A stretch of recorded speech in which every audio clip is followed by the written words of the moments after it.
Hey everyone, my name is Cryptic, and today we are going to discuss some of the do's and don'ts of the new maps coming to Trials in Destiny 2 Season of the Worthy.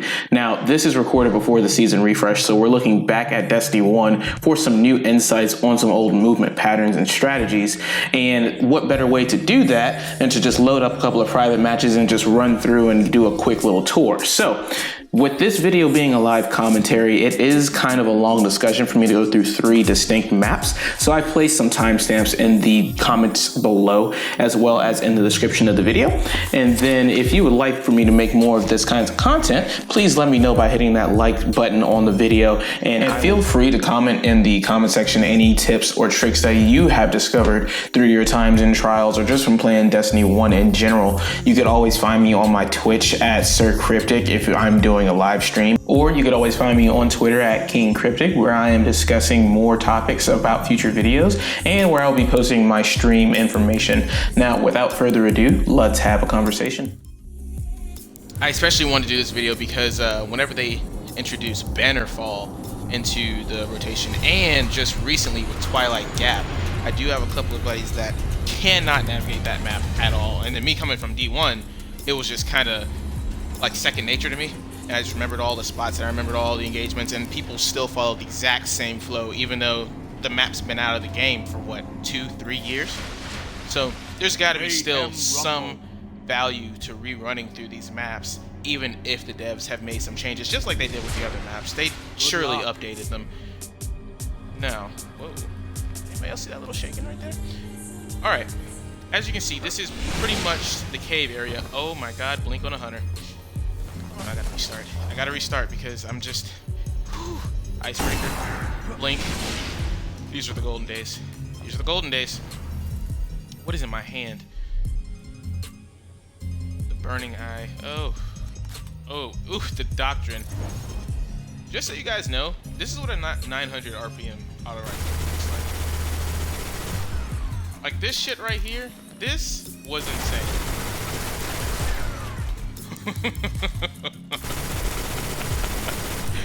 Oh, I hope we get these back. These were amazing. All right, let's start fresh. Let's start fresh. I'm getting lost. So, right here we are on the Anomaly map.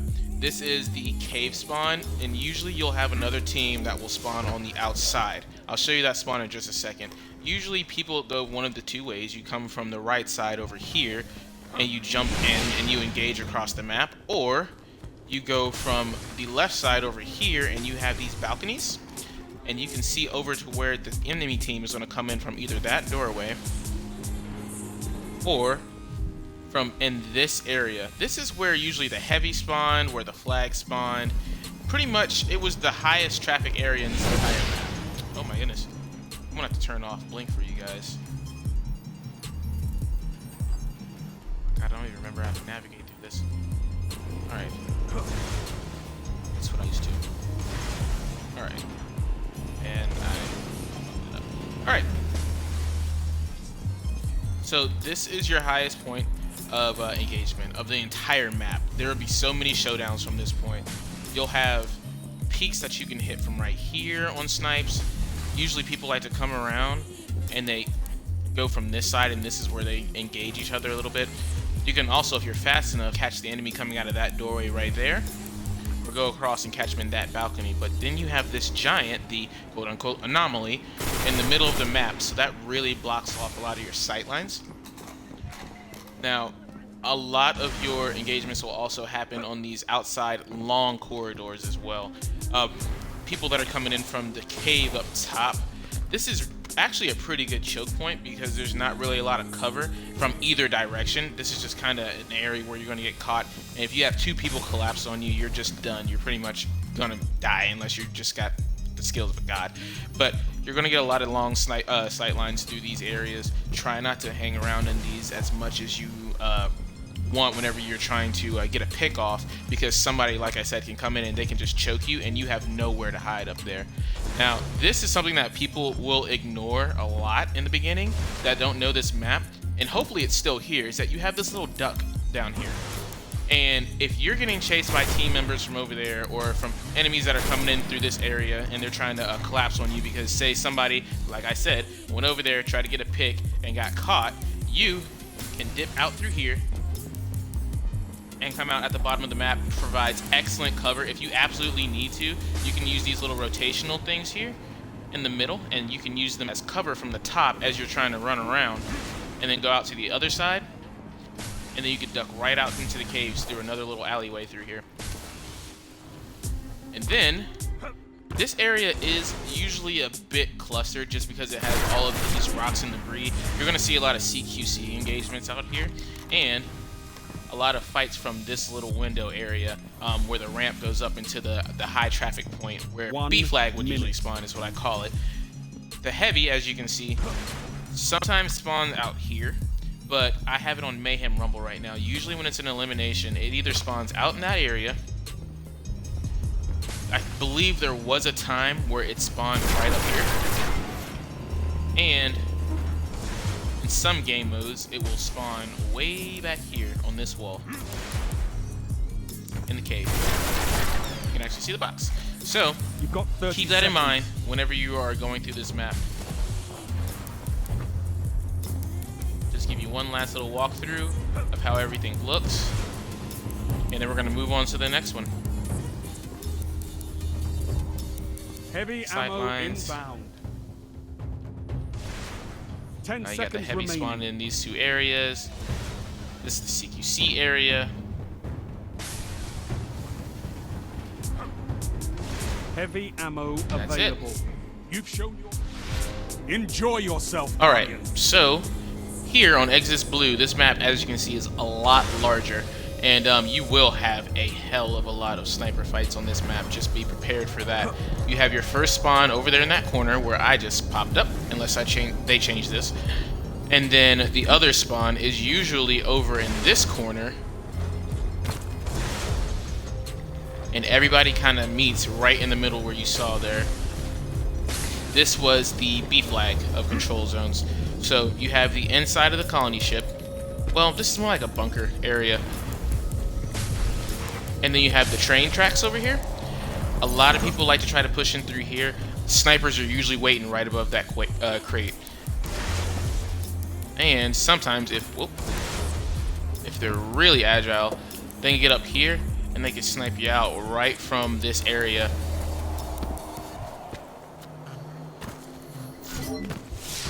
And I'll just show you where somebody will be standing.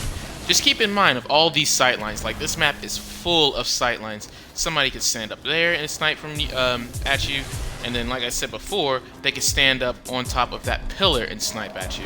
So you have to be very, very aware on this map. Now, it's pretty much 3 lanes that you have to worry about. You have this long lane on the back left side. You have a little tunnel that connects over to the opponent's spawn area. You have the center lanes. And then you have this really far lane in the back. Don't know if they'll have this in here too, but this is also a good little spot if you're trying to just kind of duck out of an engagement and lose somebody. You can jump right through that window, get a little bit of cover, and slide on through if you're fast enough. Now, this little outside spot is usually where the heavy spawns. As you can see, there's a crate there, but it can also spawn. By the way, there is little tunnels that lead underneath the train tracks, so this is a very mobile area if you need to take some cover. But the other heavy spawn is usually all the way over here. Right there, you can see the box, and it's on the inside. So once again, I don't know where they're going to choose the heavy spawns to be in the new versions of these maps, but at least knowing where they used to be will help you out, and it'll give you the upper hand probably in the first week until everybody gets used to the map again. There's also this nice little duckaway through the back in case you're trying to escape an engagement from over here, and then you can kind of just take this loop. You can go all the way around. Now here's the extra secret, the extra sauce, if you will, is there's this little pipeline that you can go on the backside, and this really shook some people. If you're going for a heavy, you can just go and set it up, and you're on the other side. Boom, sniper, it's done.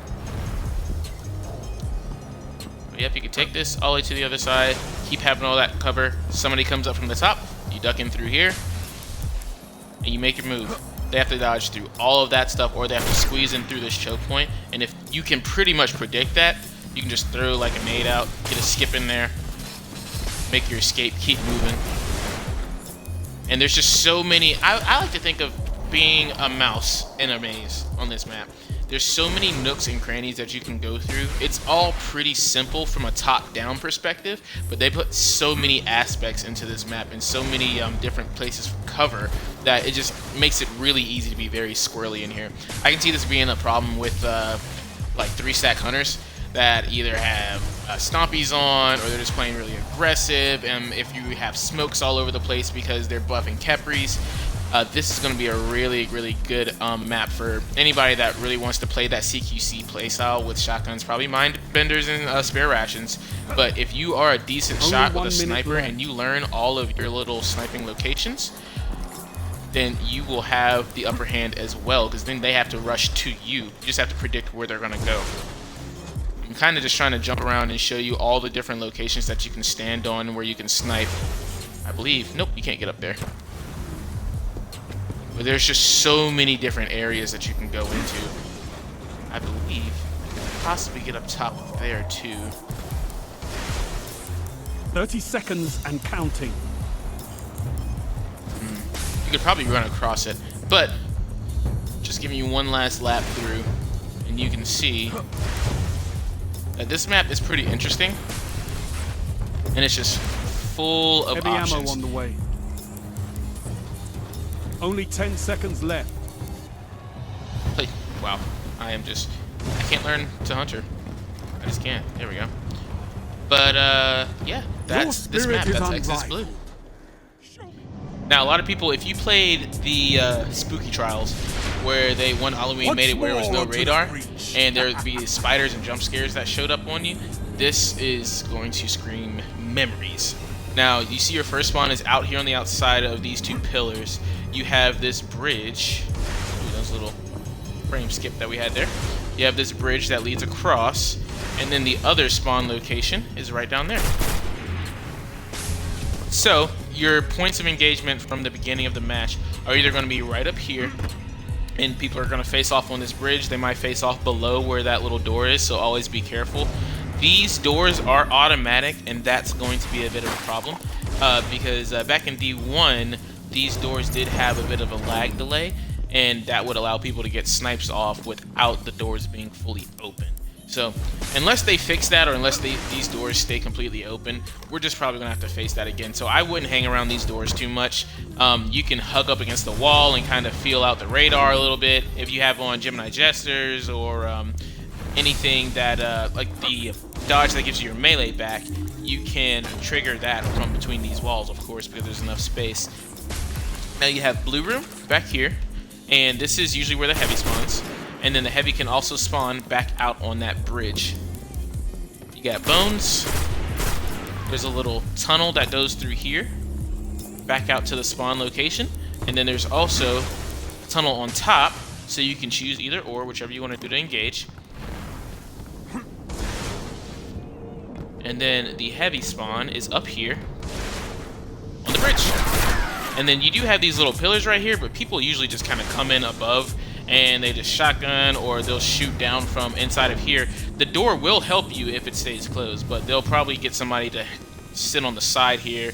You have total cover, the door will hang open, and then all the other teammates have to do is sit behind this coffin and snipe out, and then they can get those shots off on you. So do be careful when you're on that bridge. But inside of here, this is where B flag would be. So you have the little passageway between the two sides, and then you have your exit back out into both Blue Room over here, or excuse me, into Bones, and Blue Room is behind.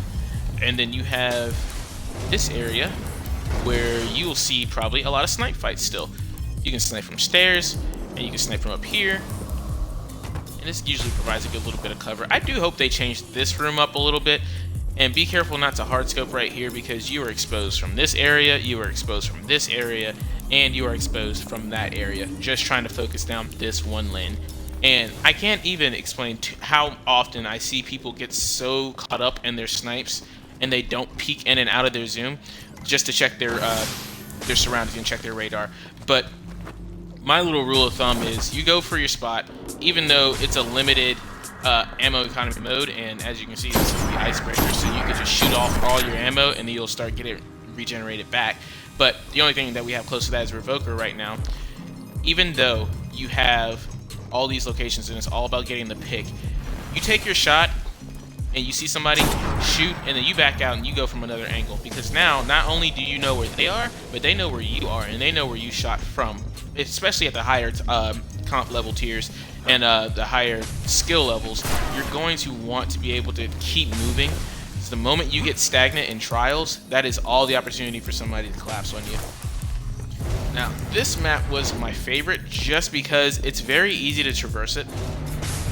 You can weave in and out from one side to the other very quickly, and there's just a lot of opportunities for 1v3 standoffs or 2v3 standoffs and good recoveries. There's a lot of good space to run away in case you're getting pressured on, and then just reset up another engagement, and then boom, you can snipe over here if somebody's trying to come at you. You know they're going to bottleneck through there if they're trying to come at you. You can duck back into this room if you need to, duck underneath here, slide back out, circle around, start lighting up your enemy. You can do so much on this map. It's very well designed. The only issue is just these doors. But that pretty much wraps it up for everything in this map. I'm going to show you the heavy locations once more. 30 seconds and counting. Up here on the bridge. Fail. Double fail. There's no vaulting in this game. That's right. Forgot about that.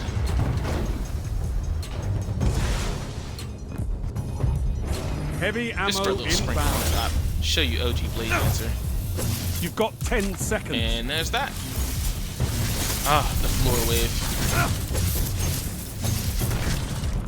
Greatest subclass of all time.